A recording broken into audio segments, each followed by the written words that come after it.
people. I am happy to be here. Laura has played with plants on a volunteer and employment basis in Florida, the U.S. Virgin Islands, and Central America. A wide variety of experiences.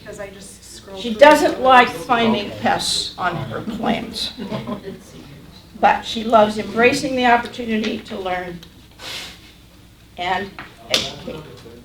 So, let's give her a round of applause, and when she's ready, let's start. You guys, we're doing it. Very well done. Good job. Okay, and then I just work from here. Yes. We did it, because you know what? Describing bugs gets really complicated, and I have to pull out a lot of really colorful language. All right. You have problems. I know, I do have a bug on my shirt, just for you guys today.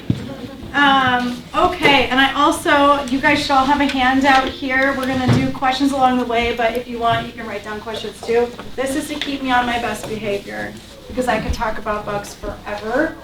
This is one of my favorite classes to teach. Anyone, and this is mostly focused on houseplants, but it can apply outdoors. So if you have outdoor pest problems or questions, that's cool too. I can do my best to answer those as well.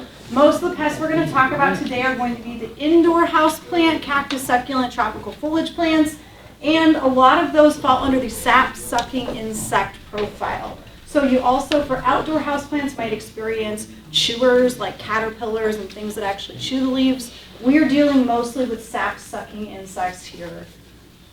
All right. So, I'd like to give some context as to how houseplants happen. I had somebody come in the other day and said, where do mealybugs come from? I said, God. And then I followed it up with, or a lot of different hands passing through plants. So when we get plants, a lot of times, anyone know where tropical houseplants come from in the United States? Where they're traveling from? Florida. Anywhere else? Cactus, succulents maybe? Texas. Who said Arizona? Yeah. Okay, great. So the mecca for tropical houseplants, whether you're buying a plant from me, Target, Aldi, doesn't matter, is probably coming from Florida. And if you're buying a cactus or succulent, it may or may not be grown in Arizona, which is the top producer for cacti and succulents, because it's a really nice environment that's easy to grow those plants already. So economically, it's way more economical to grow tropical plants in Florida, where it's nice and humid and warm, versus Iowa, where we'd be heating and cooling all of the time, just like our houses. So growers are growing stuff. Trucks are picking it up, and then they're going to distributors, and they're going to other greenhouses to grow out further. All of these passing hands, and then they all get put into a truck together, and they all get shipped up to where they're going. So if I pick out a grower that has a really, really great pest management strategy, but it goes into a truck with a bunch of growers that don't have a great pest management strategy, I might get pests on my plants because of somebody else's pest management or lack thereof. So at the very end it says everybody gets pests. It's not you. It happens. It does happen, and we do our best to mitigate that. So today we're going to be talking about integrated pest management and how we can manage our pests, because eradication is a bit of a lofty and unrealistic goal. Any questions so far? Great. All right, so people say, why pests now? It's been so good. I've had such good success. Most of the time we get pests because we're bringing something new in that had pests on it. It could be that we brought a plant in from outside and it had pests on it from the outdoors, like let's say we're growing in the summer and we bring something in. Sometimes pests don't show up because they're in a life stage that we could not see at a certain time. And then once they get established, they're easier to see. So sometimes there may have been one. If you're familiar with aphids, which we'll talk about in a moment, scary little buggers can reproduce quite quickly. So it could be that we miss them. And also, when we're growing plants indoors, especially in the wintertime, they're at their worst, and pests tend to be at their best. So pests tend to definitely garner that weakness and take advantage, and they can become much more prevalent when our plants' immune systems are at their lowest, because we have shorter day lengths, cooler temperatures, all of those factors that kind of put plants in our indoor environment to rest, so to speak. Does that part make sense? All right, so we're going to go through identification first, because if we don't know what we're dealing with, how can we treat it? So we're going to talk about pest identification. This is part of that IPM strategy, Integrated Pest Management, where the first is assessing. In order to assess, you have to be able to identify. Starting off with my favorite, aphids. Anyone experience aphids in your garden or indoor plants? They're more often found, they're more often found on your annuals and things that you're going to be buying in a garden center. You don't see them as commonly in your indoor houseplants. However, once in a while, if you bring in some herbs or something from the grocery store, sometimes those can have pests unbeknownst to the grower or the grocery provider. And so you can introduce aphids and other pests that way without even thinking about it. You're thinking about kitchen herbs, and then you're not even connecting that with your houseplants. Aphids are scary particularly because they can reproduce without a male, and they can have up to 7 generations in their body at one time, and those generations can be pregnant. So that creates quite a robust reproduction cycle. I think they're aliens and not actual insects. They are identified by lots of different colors, but generally speaking, they're kind of cute actually. They've got little prongs on their abdomens, they're round little juicy bodies, and they are a sap-sucking insect. So a lot of the times when you have these outside, you might notice if you've got a lot of ants visiting your plants, they're probably harvesting what they call the honeydew, which is a secretion that these and other sap-sucking insects make as they're consuming plant material.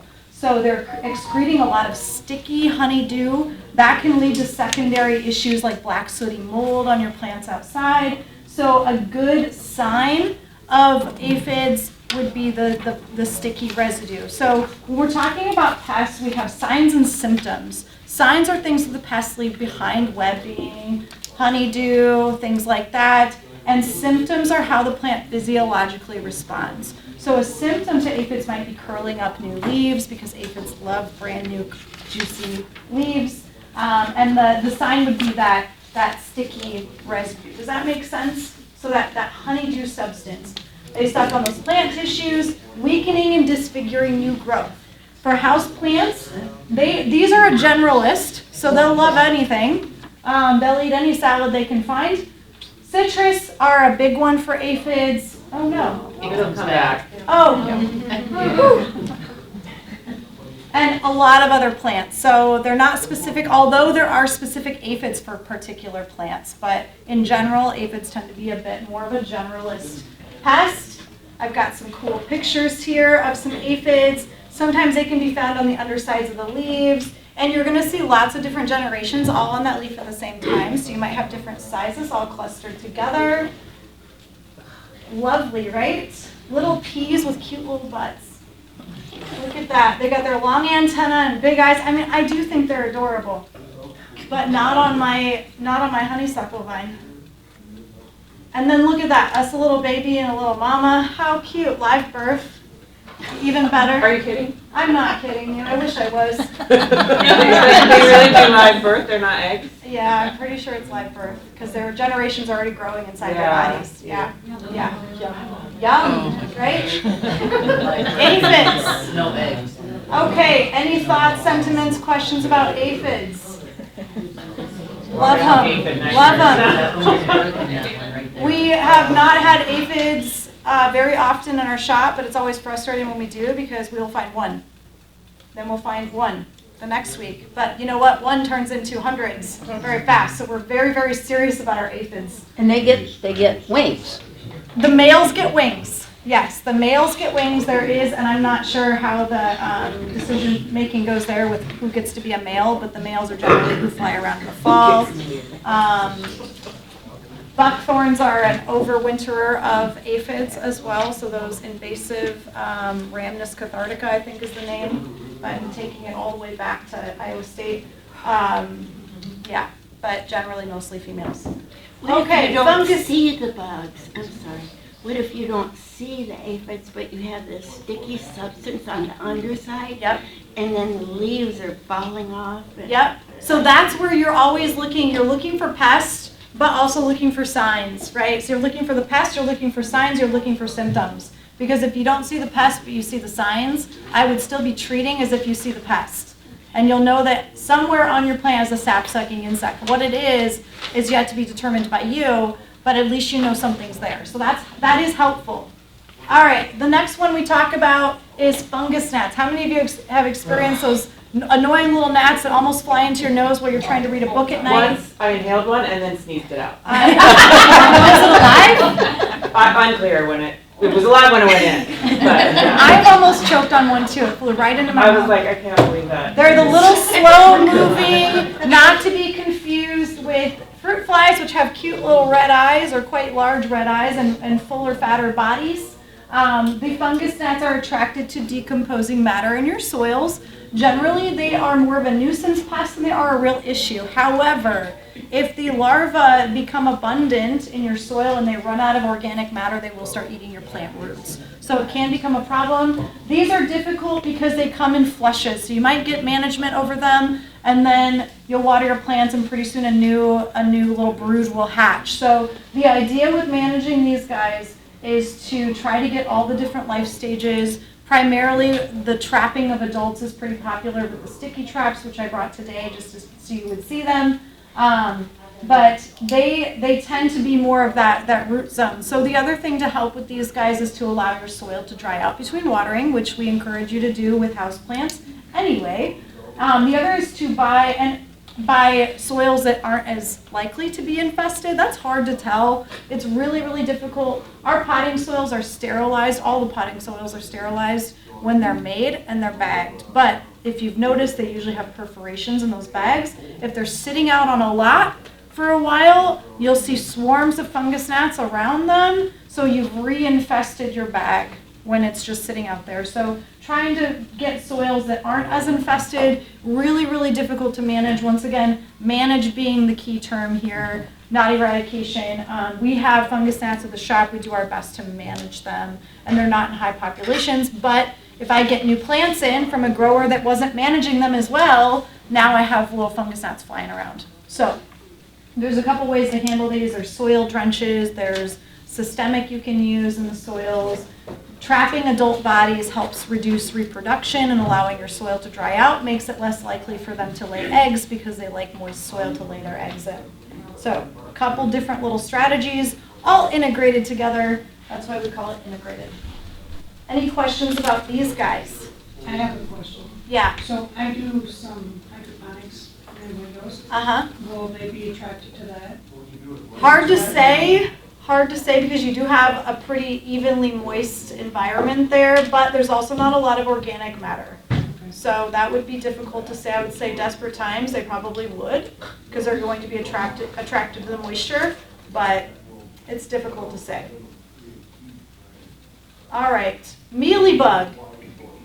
Mealybug is often confused with fungi and other things, but generally speaking, if you have a fluffy kind of white critter on your leaves, tucked into nooks and crannies. I've got a bunch of nice pictures to show you. These have a white, dusty, cottony appearance. They have waxy filaments that cover their bodies.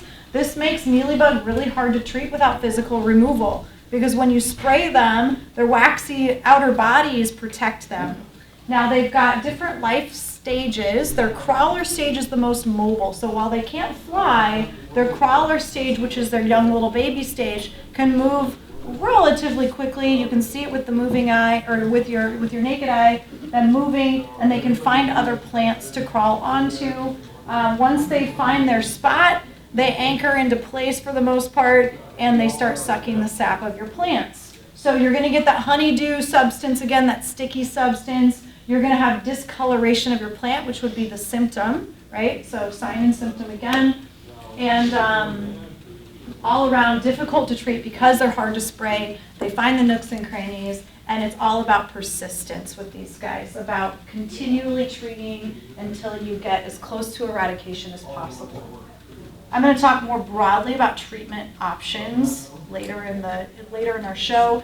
They love Hoya, they love orchids, they love cactus, succulents, bird of paradise. They're also very generalist, but these tend to be the ones we find them on the most. If we do, I found them on Syngonium, philodendron, pothos, etc. Generalist predator, they'll go on anything, but they really do have their preferences towards those Hoya and orchids and other more kind of succulent-like leaves I've found. Here's an up close. There's some crawlers. I know, did you guys eat breakfast already? There's the adult kind of powdery, chalky, almost looks like a little roly-poly pill bug, but it's more feathery and fluffy looking. They can get really fluffy as they mature, and they can definitely form these little groups. This was supposed to be a video, but I know it's not, but I left it in to remind myself that there's also root mealies. So you might not even notice mealies on the top of your soil, but if you're having issues, you could have root mealy. Not as common, but it happens. This was one I found in the crook of a leaf. So just a little nice colony in there and where the leaf petiole meets the stem. And this was a picture a client sent me not too long ago, and I said, oh, this is going to be perfect for class. Can I keep your photo? They had this one poor plant. She thought she had fungus on it, but it's just covered in mealybug. So really bad infestation. Her options were to get rid of the plant because it doesn't mean as much to her as dealing with the pest, or treating the pest repeatedly and hoping for control. This is a lot of leaves and things to go over, but I sent her on her way with some microfiber gloves and motivation. So she's hopefully going to get management over this. At least it's worth a try. Any questions about mealybug? Okay, gross. Right. Scale, and there's both hard and soft scale. These can happen outside as well. These are usually brown, waxy, dome-shaped pests. Also that waxy covering. They're armored, they're protected, they're hard to treat, very similar with that, once again, sap-sucking insects producing that honeydew. These are harder to see because they don't have that stark white. So they can blend in with the leaves, they can blend in with the branches and the stems a lot easier. Generally, they like to cluster around the veins of the plant where all the juices come right in and directly to them. And once they get anchored into place, they're not very mobile. The only way to do these is to scrape what you see and then be treating for crawlers, which is their more vulnerable life stage. And that takes persistence as well. Those plant tissues, those ants love harvesting honeydew from scale. Here's some more scale here. You can see the different sizes there. If you can scrape it off and it gives you a little juiciness with it, it's a pest. Sometimes plants will have scarring and there's stomata on certain branches that might look like scale, but if you can't scrape it off with your fingernail or dental tools, go get yourself a dental tool kit. Awesome for picking around pests and getting those really sharp, nice, fine points. Love it. But if it scrapes off easily, it's probably a pest. If it doesn't, it might be scar or a lenticel or something else that's attached to the plant and meant to be there. Okay, there's an example of them kind of hiding out on a branch. So it takes a lot of detective work and really looking for Waldo here. More types of scale. There's lots of different types of scale. If you can scrape it off, once again, sometimes you'll get a little bit of a kind of crumbly powderiness underneath. Yeah. Are these pictures you take with like your phone or a special camera? These, I can't take credit for all the photos. Okay. I get them through my design app. Oh, but okay. the one of the mealybug was taken by a client, just a regular phone. Like it's hard to see them a lot of times, so I'm like, so I would take one with my phone and zoom in. Yeah, that would work. Okay. That would work, and phones are getting better. Otherwise, you can get super nerdy and you can get a jeweler's loop with a LED light. I love these. We have these at the shop. I brought them a couple here in case you guys really want to get intimate with your pests.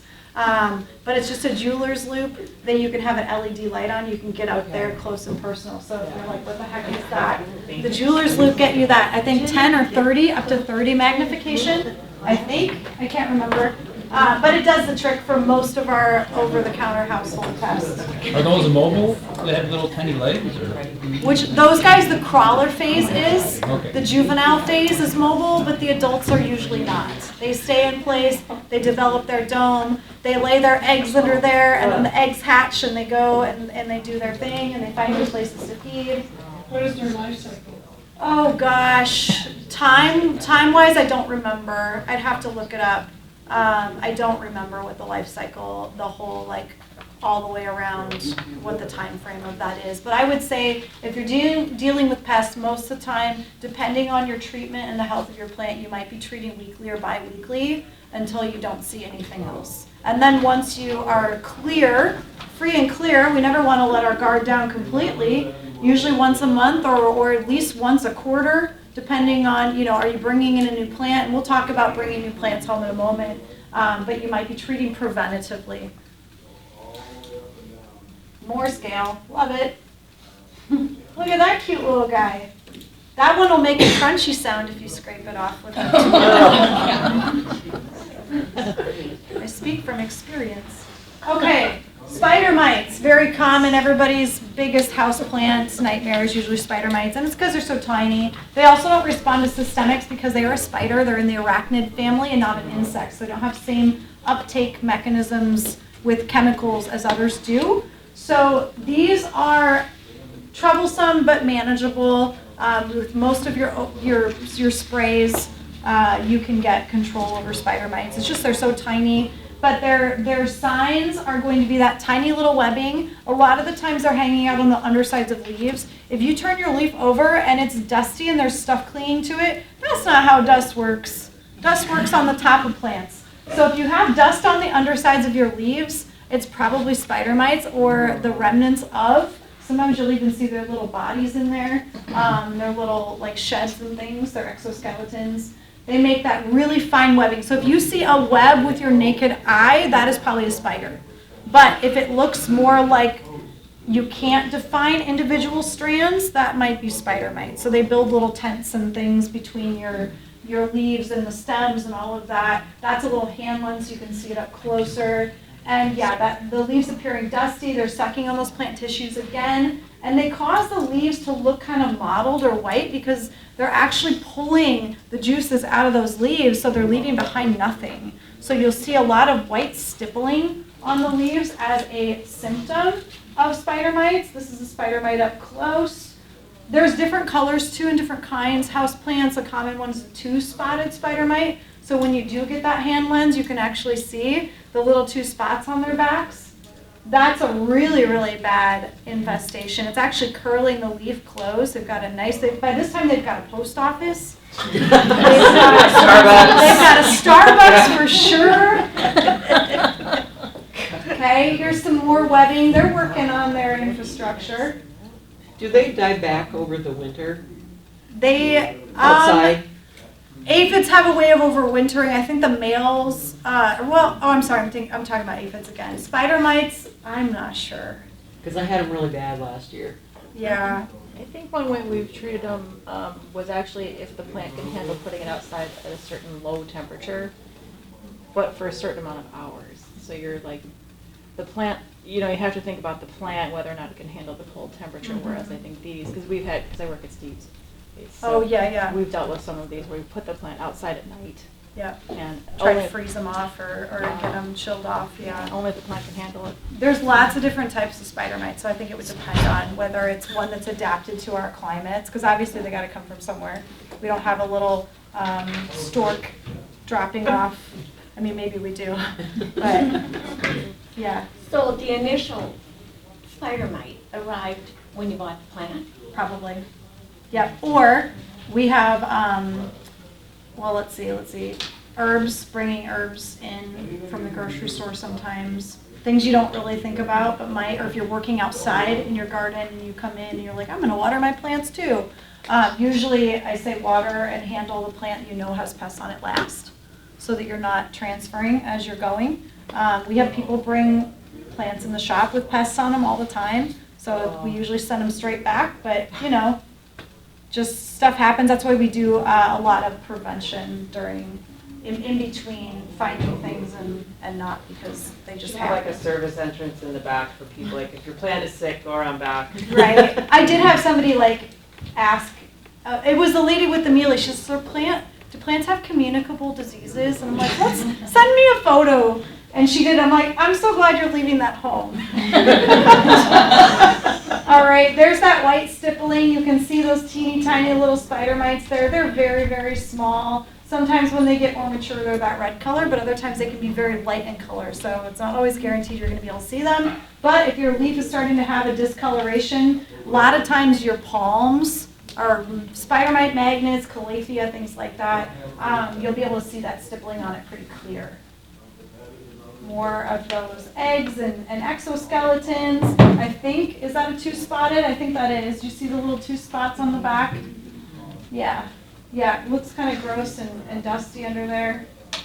And then that's another spider mite I found on my own plant. It's got little white legs and a red body. Okay, any questions about spider mites? Great. Thrips. Anyone heard of thrips? I absolutely hate them. They're the worst. I hate them because they have life cycles on all the different ways that are hard to get to. So they lay their eggs under the leaf surface. Can't get to them then. When they hatch, they do their thing for a while, feeding on the leaves. Then they drop down into the soil and they pupate there. And then they come back up as adults, and then they start the whole thing over again. So while you're treating, you might have different life cycles. So for instance, we had plants come into the shop. Now we always spray every single plant that comes in. We sprayed them. 3 days later, they had thrips because they hatched from under the leaf surface. So we had to treat again and do the whole thing over again and keep an eye on them and do all of that. So they're extremely tiny. They tend to be kind of narrow sliver shaped. So pointed heads and pointed butts, and they tend to have kind of a meandering pattern in their movement, and they leave a little bit of that meandering pattern on the undersides of the leaves, oftentimes with like squiggly marks where they're feeding, discolored patches. Once in a while you'll see little dark, round residue or almost pearl-shaped things that scrape off with your finger. That's their poop. So you can find that too. And what's a real bummer is that the adults can fly. So we want to get them before they get to flying stage. Greenhouses have a hard time managing thrips because they have to have a special screen that's fine enough called a thrip screen. And the problem with that is it reduces air movement and airflow into the greenhouse. So a lot of greenhouses struggle with that because it's not very efficient or from an airflow standpoint, a good way to manage thrips. So they're just difficult. And their life cycle is very fast too, several weeks. So that's another reason for persistence.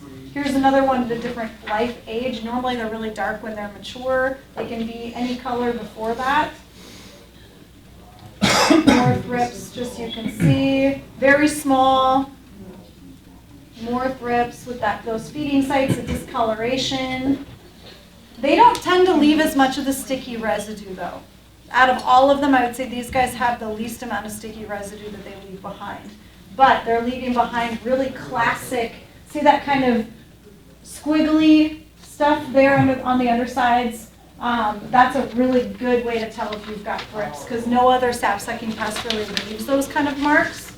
This was an orchid of mine. If you have orchids, they'll have a silvering effect. So the underside of my orchid should look like the left, and that to the right is one that had been ravaged by thrips.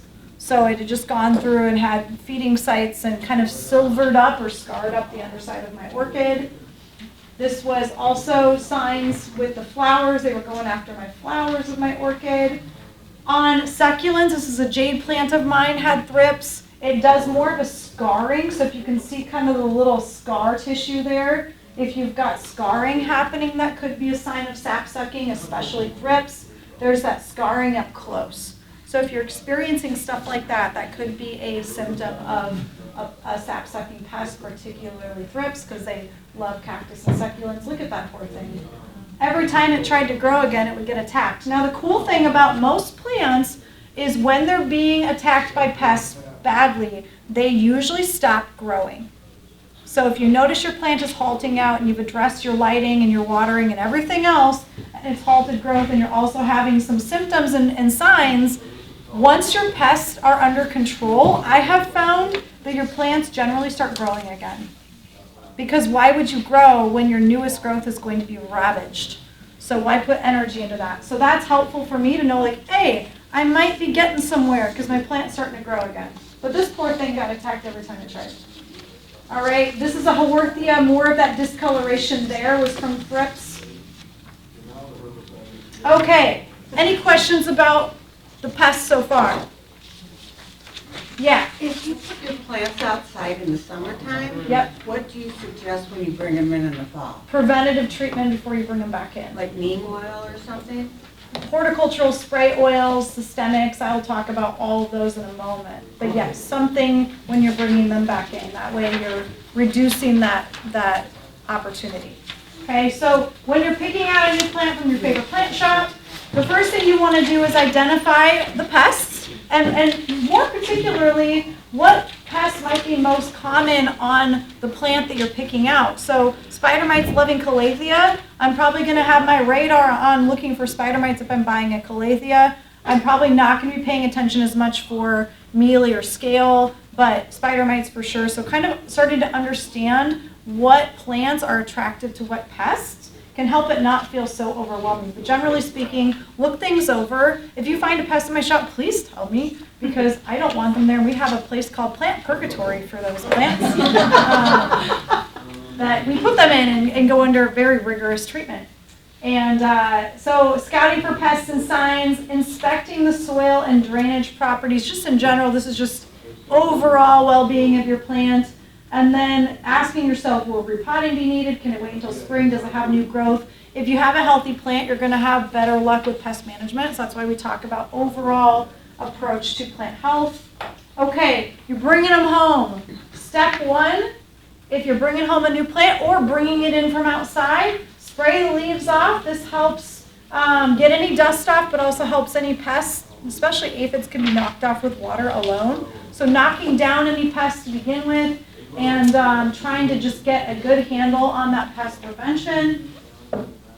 And then you're going to go into your preventative treatment mode where you're spraying the leaves and stems with a choice pesticide. I'll go through some of my favorites here in a moment. Make sure that all of your plant parts are thoroughly covered. Remember where we found all of those pests wasn't out in the open. It was hiding in sometimes tight and hard to reach places. So make sure that you're covering them. If you're using an oil-based product, such as neem oil or horticultural oil, also be careful that you're not then putting that plant right back outside in full sun. Just like putting baby oil on us and going outside in the spring.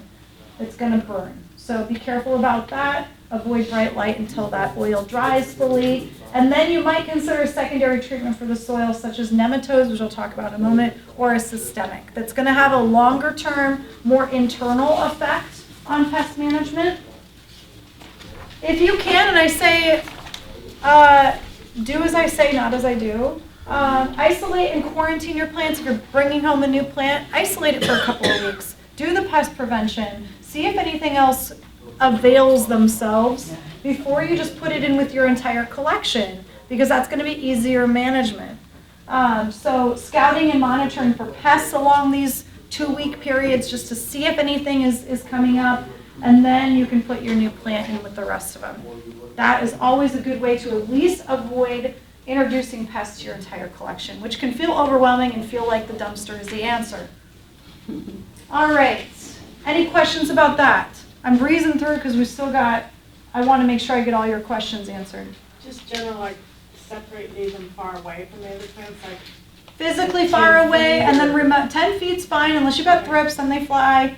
Hopefully they're not at that stage. But far enough away that nothing is going to crawl onto the other. And then remember, when you're handling your plants, handle your known stuff first, and then handle your unknown, instead of the other way around. Because if you've got something unknown, and you're moving it to your whole collection with your hands, then you could be introducing pests without knowing it. You brush up against something outside, and you might be bringing aphids into your collection too. So all things we don't want to think about. Okay, integrated pest management. Please, if you go to a plant store, including mine, ask me what my integrated pest management strategy is. If they're super nerdy about pest management, they will love this question. If they have no idea what you're talking about, then you might want to make sure you do some extra scouting yourself. Inspecting, assessing, and treating in this order. You notice treatments at the end?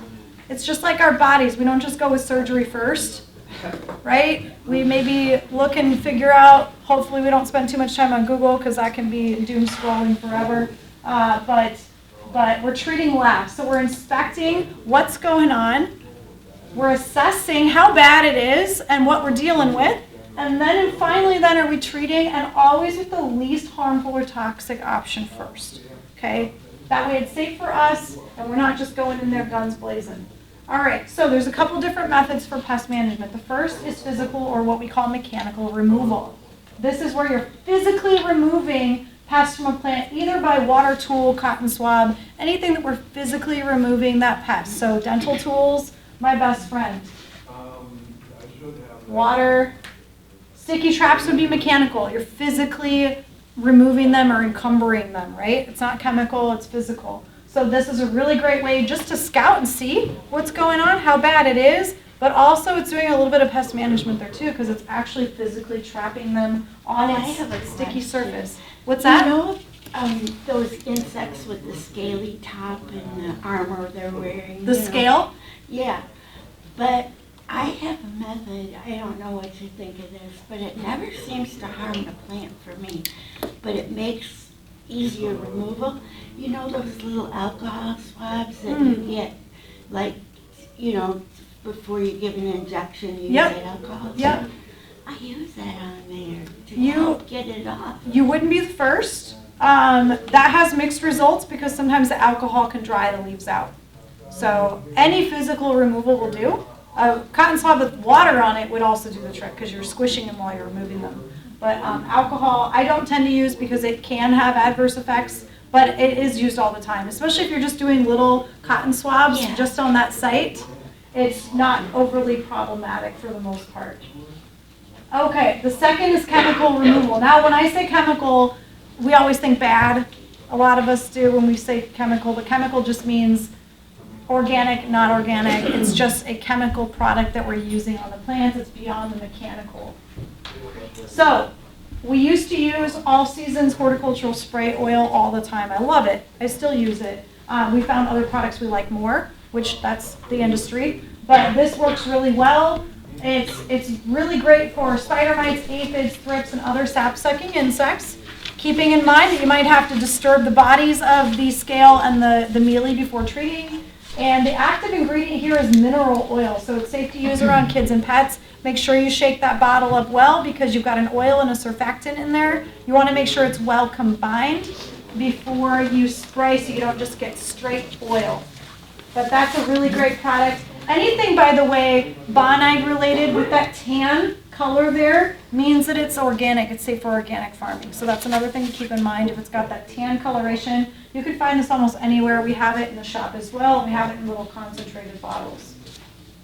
Okay, this is a newer product. This kid went to Iowa State, so I was really proud of him. He invented this horticultural spray. I'm going to pass a couple of them around.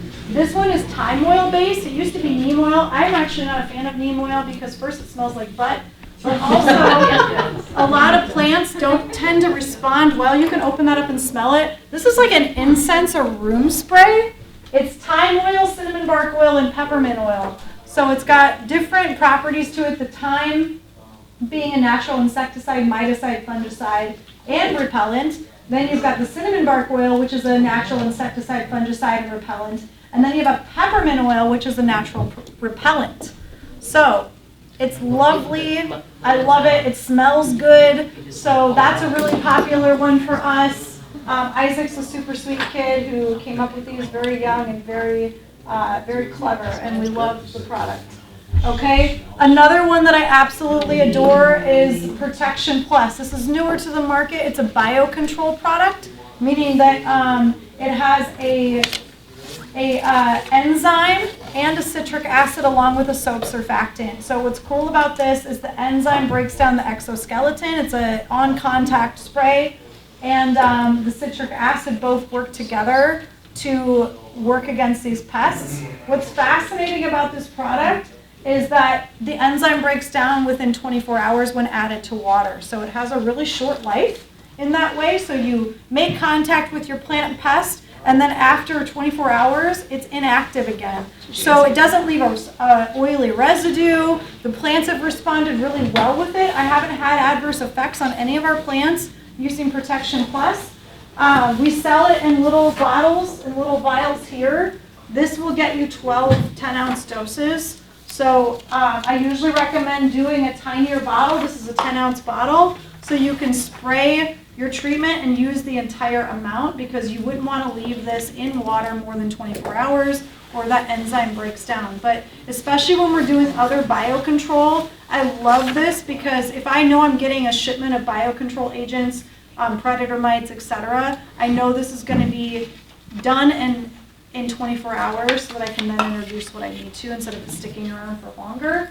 So big fan of Protection Plus. This is pretty much all we use in the store now. So you have all these products at your shop? Yep, and I have them all here too. I brought a few because I figured you might be hankering for some if you've got pests at home. Yeah, so Protection Plus, really cool. It's pet friendly, it's safe for kids, it's safe to handle. I say use caution with beneficial insects and predators, because if you already have those on your plants and you spray, it will kill those too. So that's the only thing if you already have predators, but if you don't, it's a lovely product, and it doesn't smell, it's nice. So I like it. All right, if you're going for the big guns, this is bigger, this is systemic, this is not safe to handle. It's imidacloprid, and it's a bonded product as well, but you can see it doesn't have that tan label, okay? Now, what's nice about this is it's a granular that you add to the surface of the soil, mix in slightly, and when you water it in, it slowly gets taken up by the root system, gets into the plant. That's why we call it a systemic.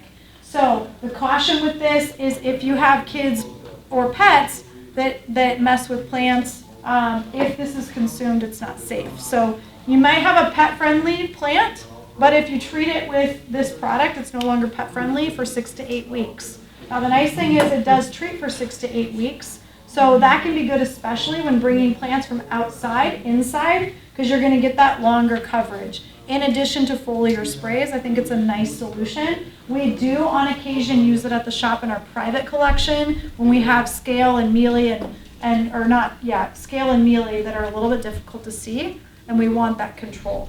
So I haven't noticed complete eradication on some, especially when you get into cacti and succulents. They take water up slowly anyway, so you have to have a mechanism to get the substance into the plant. So sometimes those can be a little bit more challenging because their uptake isn't as fast. All right, then my favorite option is biological control with predators. This could be the lady beetles that you see, any of the predators, parasitoids, fungi, the enzymes that we just talked about, nematodes, which are the little soil creatures. I love this idea, and it's becoming more and more popular in our horticultural world within the last 10 to 15 years. These are all predators we had hired for planted at one time. We've got some nematodes in there. We've got predator soil mites that go after thrips larvae and fungus gnats. We've got another predator mite that goes after spider mites, and we love mixing it up. This is one of our favorite predators, so if you're thinking about introducing a generalist predator, this is a green lace wing larva. Now, a lot of people think automatically lady beetles. Most of the time, you're not going to find lady beetles sold through these biocontrol websites or companies because it's more risky to your native populations.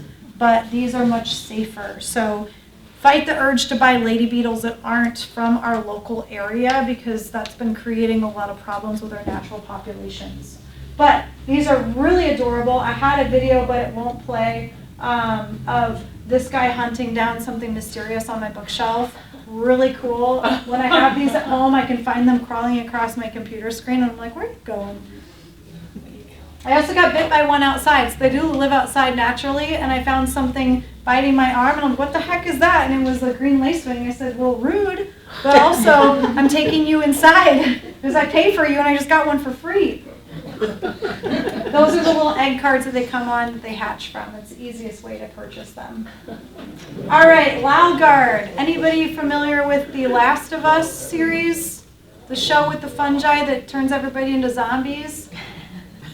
Okay? If it happens in Dubuque, it's my fault. I'm sorry. WildGuard is a product we've used before. It's a fungi base, so the spores actually get into the insect and populate and kill the insect from the inside out. It's usually used as a soil drench, but can be used as a foliar spray. It's very expensive. It looks like tar, like the tar monster in Fern Gully. Probably not something that you will be able to access, but just another biocontrol product out there. These are the nematodes. That was under the hand lens. I took that picture through my phone, through a hand lens of nematodes. These guys are awesome for fungus gnats and for thrips larvae. So you can put those, they're in a little sponge, you mix that with water, you pour it on your plants, and as long as the soil stays relatively moist, their little moist wormy bodies can move around and hunt down their food source. So if you have really bad fungus gnats, you can hire the nematodes to do the work for you. All right, and then we have parasitoid wasps. So parasitoid means they parasitize something else. So these little parasitoid wasps were released. They're the only real biocontrol product for scale, because scale is really, really hard to treat with biocontrol. But these guys will lay their little eggs and their ovipositors inside the body of the scale, and little baby will eat the scale and hatch out and do it all over again. So really cute little wasps. They're like the size of a fungus gnat. They're adorable, and they're really, really effective at treating scale. So with all those deep nooks and crannies, we've got a really, really great effective helper that's built for that. And everybody wants to reproduce, so they're definitely motivated. All right. What I want to convey here with the disease triangle is a concept that if and only if we have a susceptible or compromised plant to begin with, a pest or disease has to be present, and the environmental conditions have to be right for your plant to die from a pest, okay? So if we keep our plants healthy, less susceptible and less compromised, we will, even with pests, still be able to probably survive. You saw that ponytail palm back there covered in mealybug. It actually looked pretty healthy considering. So the other environmental conditions were probably just right that it was able to sustain itself despite being completely devoured by pests. The environmental conditions have to be right. Think about fungi. Fungi can only really thrive in a dark, moist, cool environment. So if you don't give it the right environment, it won't be able to take off as easily. And then of course you have to have the disease or pest present to begin with. So thinking about that, think about our immune system. That's how plants work too. And just remember, like I said, you're not alone. Pests happen to everybody. And if you haven't had them yet, you probably do now. Or you might in the near future. You're always welcome to send me pictures. You can contact me. I love doing pest identification. When I worked with Dubuque County Extension, with the Master Gardeners, which you guys are so dear to my hearts, I had a dissection scope, and it was my favorite thing to do. One of the Master Gardeners brought me a dissection scope from his past career, and I would look at bugs all day in that thing. So I don't have that scope anymore, but I do have hand lenses. So if you have questions, send them my way. I'm happy to help diagnose. Any other questions? Yes? What's the formula for your mineral oil? Mineral oil is the all seasons. It is active ingredient is mineral oil, and then it says 98% other ingredients. It's helpful.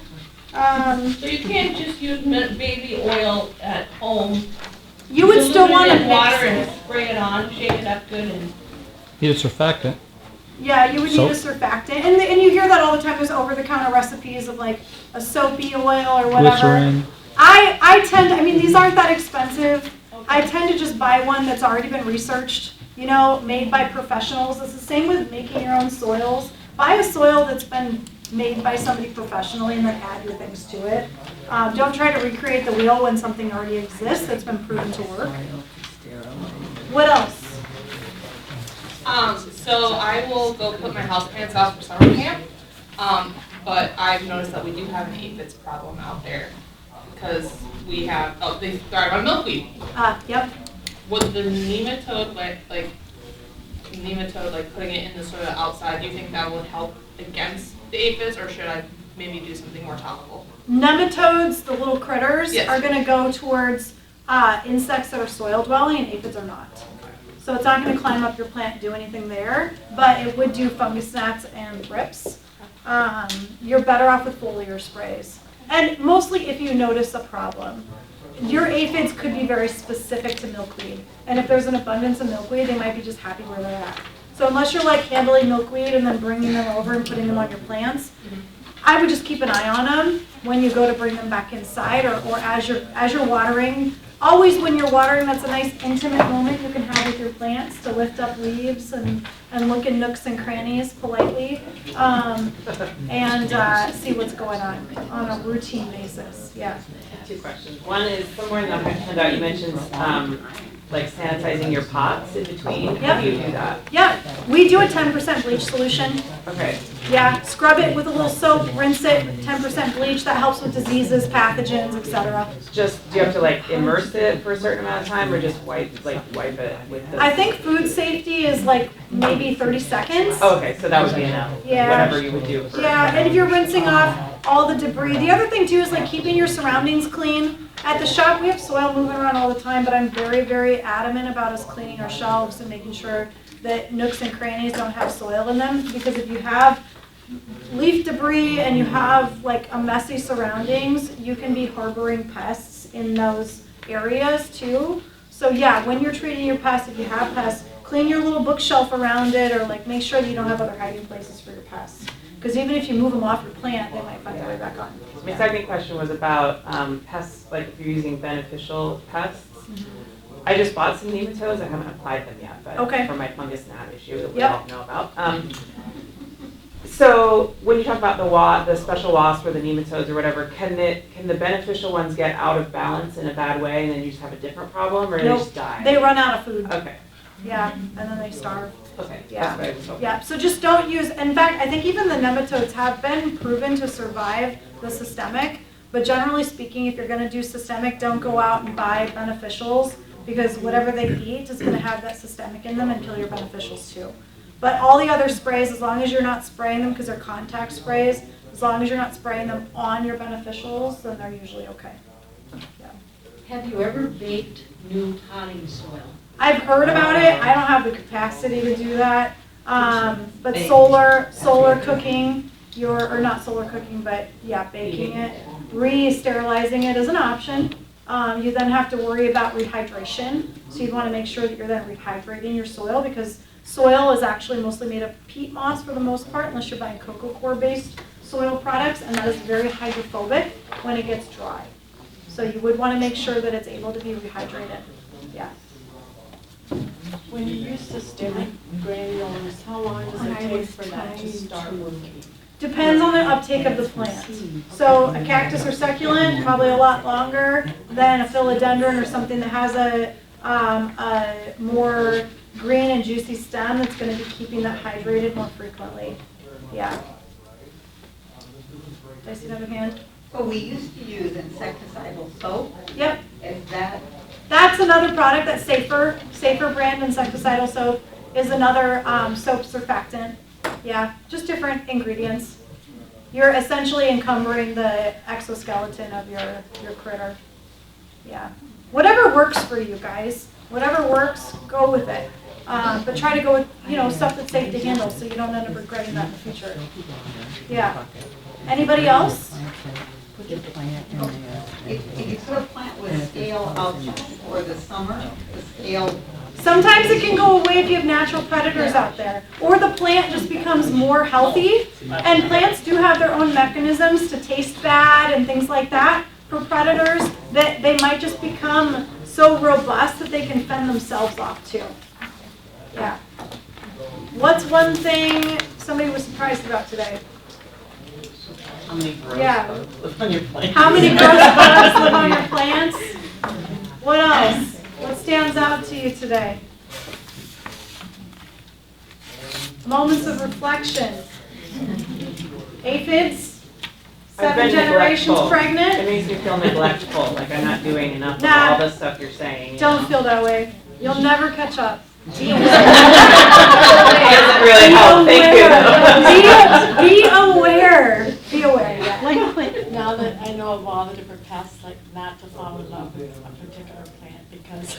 Oh, yeah, true. You'll just have your heart broken. Oh, yeah. I mean, just know it's always, you're dealing with living organisms. You're gonna have other living organisms that wanna live there too. Yeah. It's just part of it. It's more about tolerance, right? It's building up a tolerance and a stamina for dealing with it instead of going into crisis mode and like dumpster mode right away.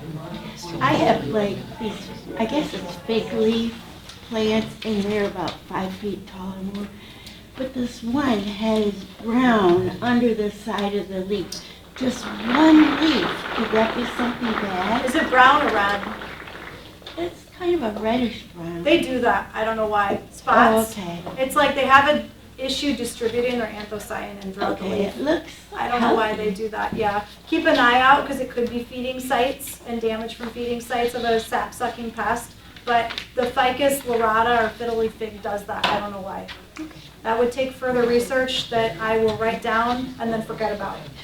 So, lots of those happen all the time, like, oh, I'm gonna look into that, and then I walk out that door and I forget about it. Laura, thank you. Yes. So,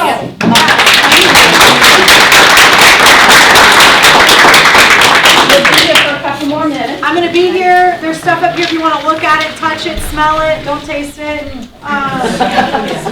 If you want any of it, I've got it here for you, or you can buy it at the shop too. Okay.